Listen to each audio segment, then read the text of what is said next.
Assalamualaikum warahmatullahi wabarakatuh. Okey teman-teman. Apa khabar semua teman-teman? Hari ni saya saja-sajalah nak live kan. Okey, tuan-tuan, sebenarnya tak ada apa-apa pun. Okey. Cuma nak tengok je lah. Saya jumpa background ni kan. So cantik pula kan. Jadi kita live lah. Nampak dah sikit macam apa orang kata press conference teman-teman. Jangan probok-probok Okey teman-teman, saja je lah nak share kan. Sebab saya jumpa background ni, kebetulan pula kan Harimau Melaya semalam kalah kan. Aduh kan, macam-macam cerita. Okey, ada kata apa pemain tu tak berlari lah apalah. Tak apalah, kita tak nak cerita lah. Tapi sebab saya jumpa background ni, dia jadi cantik tu, so saya semangat nak buat live teman-teman. Okey teman-teman, kita nak ceritakan lah, saya nak share teman-teman. Ramai orang kan, mereka ni kecundang kat tengah jalan tau. Okey, orang cakap dia chicken hot shit. Okey, maksudnya mereka ni jenis yang orang kata angan-angan tai ayam lah. Okey, separuh jalan dah hilang kan. Okey, separuh jalan je dia dah hilang. Dia tak konsisten. Okey, sebab apa tak konsisten ni tuan-puan? Ada banyak sebab lah. Saya nak sharekan hari ni 5 sebab tuan-puan macam mana you boleh konsisten dekat dalam weight loss journey bang. Okey, so tuan-puan, bukan semua orang, saya nak cakap terus terang lah, saya dah melatih beribu orang tuan-puan Jadi tak semua orang pun berjaya tuan-puan, sebab mereka ada benda-benda yang antaranya diorang ni tak ada matlamat yang jelas tuan-puan. Okey, bila tak ada matlamat jelas ni, mereka ni meleweh lah. Meleweh ni maksudnya mereka tak serius. Okey, dan juga kadang-kadang mereka bergaul dengan kawan-kawan yang tak ada sama matlamat. So hari ni tuan-puan, saya nak sharekan dengan tuan dan puan semua sekali 5 tips tuan-puan macam mana kita nak konsisten dalam diet tuan-puan Alright, so tak apalah, memang tak ramai orang kan. Tapi pasal saya cakap, saya jumpa background ni cantik tuan-puan, dan kebetulan pula dia macam ala-ala press conference kan. So saja je nak buat live ni. Hai Tuan Amai, Tuan Nur Ashifah, hai, apa khabar? Okey tuan-puan, 5 benda yang saya nak share tuan-puan Okey, kita mesti ada objektif tuan-puan. Ramai orang kan, bila kita tanya mereka nak kurus. Tuan dan puan, sebenarnya bukan you nak kurus tuan-puan. Sebenarnya bila you start nak exercise, you mesti ada masalah tuan-puan. Okey, rata-rata kalau saya jumpa ada masalah kesihatan. Kalau ada antara klien-klien yang mungkin mereka ni dah lama berkahwin tapi dia tak dapat anak. So mungkin doktor kata mungkin sis tinggi dan sebagainya, kena ubah gaya hidup. So mereka terpaksa ubah. So nampak tuan-puan, mereka bukan nak kurus. Okay, ada juga klien saya yang datang disebabkan mereka ni bukan nak kurus, sebab mereka mengalami sakit sendi dan otot. Ada yang slip disc, ada sakit lutut, ada macam-macam lagi tuan-puan So nak kata apa tuan-puan, bila kita ada matlamat yang jelas tuan-puan, so kita nampak perjalanan kita tuan-puan. Dia umpama macam ni tuan-puan Kalau lah kata saya ajak tuan-puan jalan-jalan kan. Okey, tuan, saya ajak lah siapa-siapa okey, jom kita pergi jalan, jom. Pergi mana? Pergi KL lah, pergi KL. Okey, pergi KL. Tuan dan puan, dah sampai kat KL, kita tak tahu nak pergi mana. Pergi mana Oh, kita pergi rumah sana lah. Oh, kita pergi sini lah. So dia macam tak ada hala tuju tuan-puan. Okey, jadi kalau cuba kita cakap, okey, kita pergi KL, kita nak pergi dekat KLCC. Alright, kita nak naik KLCC tu. So maksudnya saya tahu dah nak pergi KL ni, saya daripada Johor tuan-puan So daripada Johor nak pergi KL, saya perlu naik apa? Okey, first kali mungkin saya nak naik flight. Okey, adakah flight convenient? Okey, jauh tak daripada Sepang nak pergi ke KLIA, atau saya kena turun Subang pergi ke bukan KLIA, KLCC. Okey, so macam tu tuan-puan. Jadi kita jelas dengan matlamat kita, relate balik dengan apa yang kita buat selalu tuan-puan. Selalu bila orang nak kurus tuan-puan, dia macam ni, nanti ada seorang post dia berjaya kurus dengan skipping, semua orang masa tu terus nak beli skipping. Okey, ada seorang lagi dia berjaya kurus dengan dia berjoging saja, nanti semua orang nak pergi berlari. Okey, ada orang pula dia kurus dengan pergi hiking, so yang lain ni pergilah ikut pergi hiking. So tuan-puan, sebenarnya objektif you tak jelas. So dia macam ni lah, macam saya cakap, bila nak pergi sesuatu tempat, you mesti tahu objektif mana yang you nak, matlamat mana yang you nak capai. Okay, so barulah kita go to specific. Okay, katalah you mengalami sakit slip disc, janganlah buat exercise macam atlet. You nak fit yang macam mana? Fit yang jadi macam atlet, then go for atlet. Kalau you just nak fit untuk prevent daripada you sakit dan sebagainya, you tak payah pergi dekat atlet punya training. So tuan dan puan, yang pertama sekali tuan dan puan, matlamat kita mesti jelas. Okay. So itu yang pertama lah yang saya nak share tuan dan puan. Dan yang kedua tuan dan puan, yang kedua ni for sure tuan dan puan, kita kena ubah gaya hidup kita. Mustahil tuan dan puan, you nak six pack boleh duduk je tengok TV. Okay, nak six pack kalau nak duduk tengok TV, letak ban roti kat perut. Itu boleh nampak six pack. Okay, jadi tuan puan, memang kena buat latihan lah.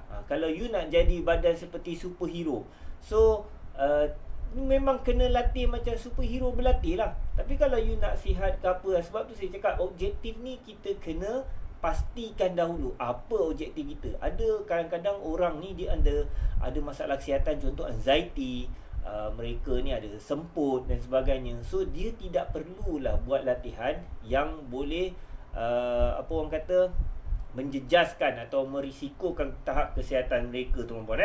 Okey tuan-puan, so yang kedua tadi saya cakap kena ubah gaya hidup tuan-puan. Daripada you tak suka makan makanan sihat, you kena belajar perlahan-lahan untuk makan makanan sihat. Makanan sihat ni bukannya susah tuan-puan. Bukanlah you kena buat yang macam mana. You just tukar simple-simple. Mungkin daripada goreng tu berkuah goreng sangat, you kurangkan minyak. Pelan-pelan tuan-puan. Daripada you suka minum air manis 2-3 gelas, kurangkan kepada 1-2 gelas. So perlahan-lahan kita ubahkan gaya hidup. Pasal apa tuan-puan? Kenapa perubahan ni perlu berlaku secara perlahan-lahan? Saya percaya tuan-puan, you all dah ramai orang dah cuba berdiet tapi gagal. Sebab apa gagal tuan-puan? Sebab you buat secara drastik. Perubahan tingkah laku tidak akan berlaku dengan secara drastik tuan-puan. Perubahan dia akan berlaku perlahan-lahan. Jadi macam kita nak didik anak lah. Okay? Bila kita nak cakap dengan dia, kesalahan pertama kita tak boleh marah tuan-puan. Okay, kita kena beritahu dulu. Okay, kedua kita kena tunjuk dia. Okay, dah beritahu kena tunjuk. Okay, lepas tu kita kena bagi dia peluang. Okay, salah pertama kita warning, salah kedua warning, salah ketiga barulah boleh nak marah ke, nak pukul dan sebagainya tuan-puan. Jadi tuan-puan, perubahan tingkah laku ni perlu melalui satu proses yang panjang. Macam saya cakap, kalau you biasa minum air manis, tarik 3 gelas satu hari, kurangkan kepada 2 gelas perlahan-lahan. Lepas tu kurangkan 1 gelas dan cuba kurangkan ataupun terus tak ambil. Right? Okay tuan-puan, itu tips yang kedua tuan-puan. So hi Nelly, hi Syarin, hi Rashidi, hi Saha, Cikgu Saha Yusof. Okay, welcome. Hari ni kita nak cerita tentang bagaimana kita nak konsisten dalam pengurusan berat badan kita. Kan? Kadang-kadang kita jumpa ramai kawan-kawan kita ni, mereka tak konsisten tuan-puan. Mereka sekejap buat, lepas tu hilang. So kita nak share tentang 5 tips tuan-puan, bagaimana kita nak konsisten dalam pengurusan berat badan kita. Okay? Jadi saya dah cerita satu tadi, kita perlu ada objektif atau matlamat yang jelas. Yang kedua, kita kena ubah gaya hidup. Dan hari ini saya nak masuk yang ketiga tuan-puan. Yang ketiga tuan-puan, kita perlu berada dalam circle yang sama matlamat dengan kita tuan-puan. Tuan dan puan, sangat penting ni tuan-puan. Saya ini memang benda yang paling penting lah. Sebab apa? Kalau you tak ada duduk kat dalam grup yang sama objektif tuan-puan, ada kemungkinan you akan terjun ke laut. Sebab apa? Katakanlah dekat pejabat, you memang kawan-kawan semua kaki makan, okey. Keluarga pun kaki makan. Tuan dan puan, macam mana you tak boleh, you nak tahan daripada you nak tak nak makan? Baru ni ada klien saya cerita, dia bukan tak boleh nak diet, tapi dekat pejabat dia tu hari-hari orang bawa makanan dan orang sua makanan dekat dia. Jadi saya ajarlah cara dia. Tuan dan puan, dulu saya memang dekat pejabat lama saya, tuan dan puan, biasalah geng-geng perempuan ni memang dia orang akan selalu bawa makanan. Jadi apa yang saya buat, saya raikan dia, tuan puan. Saya ambil makanan mereka juga, okey, tapi saya ambil tu sikit dan saya tengok apa komponen makanan yang saya boleh ambil. Okey, saya ambil protein, saya ambil karbo sikit dan buah, tuan puan. Dan saya kawal pengambilan dia. Cuma mereka tak nampak saya makan macam mana.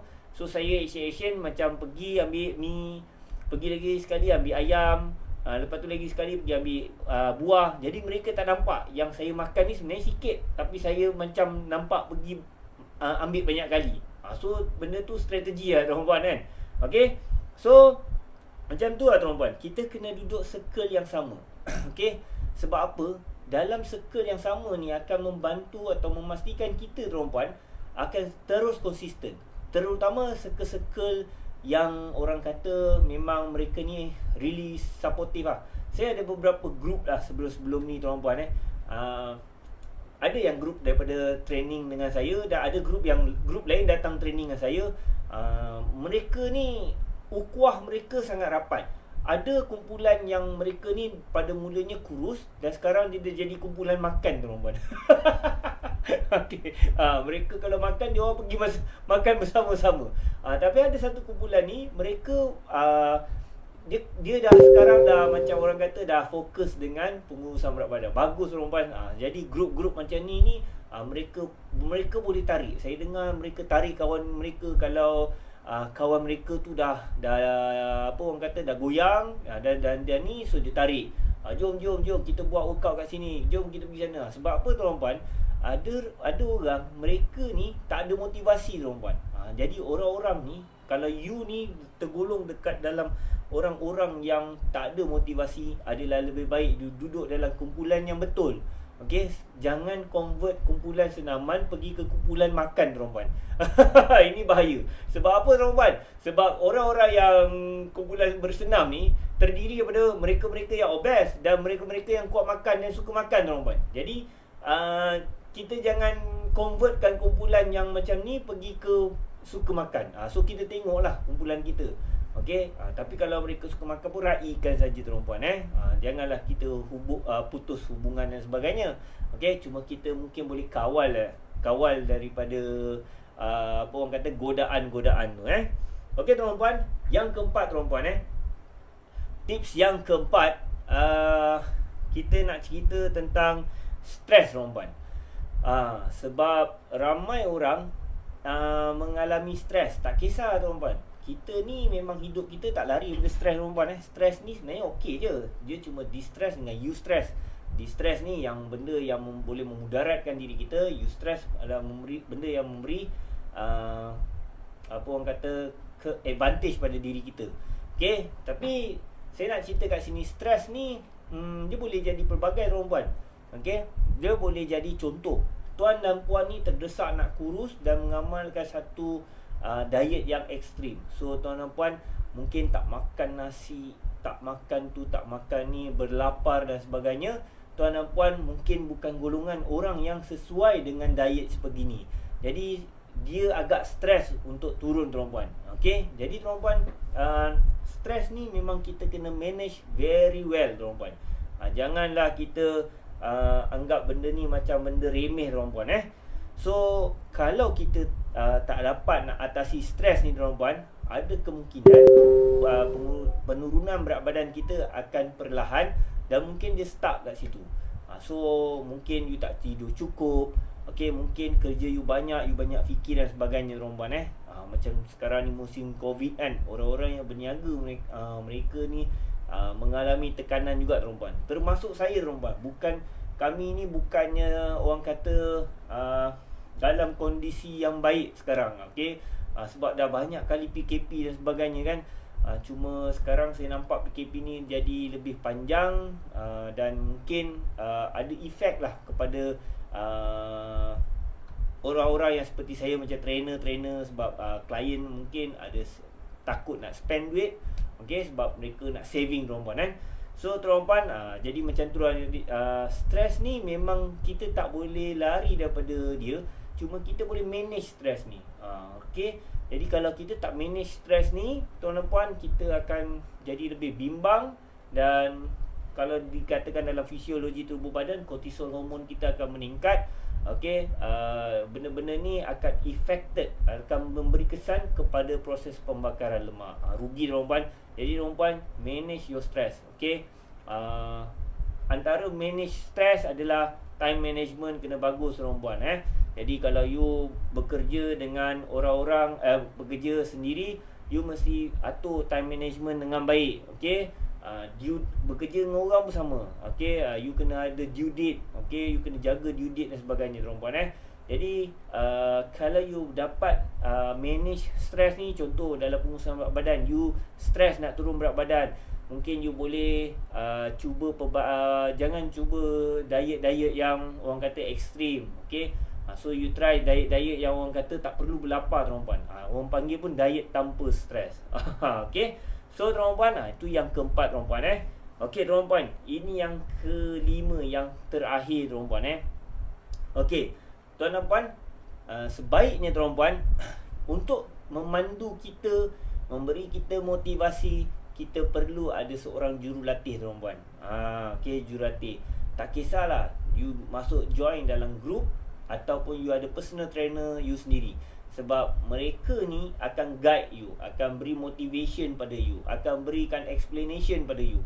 So bila you buat sesuatu, mungkin contohlah baru-baru ni ada orang tanya dengan saya macam mana berat mereka tak turun dan sebagainya. So saya berikan mereka briefing dan sebagainya, dan mereka faham, oh rupanya ada kesilapan yang mereka lakukan.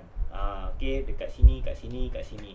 Jadi bila ada orang pandu tuan-puan, so you akan ada semangat. Kalau tak, you akan try and error. Bila you try and error, you tak dapat jawapan dan you akan frust tuan-puan.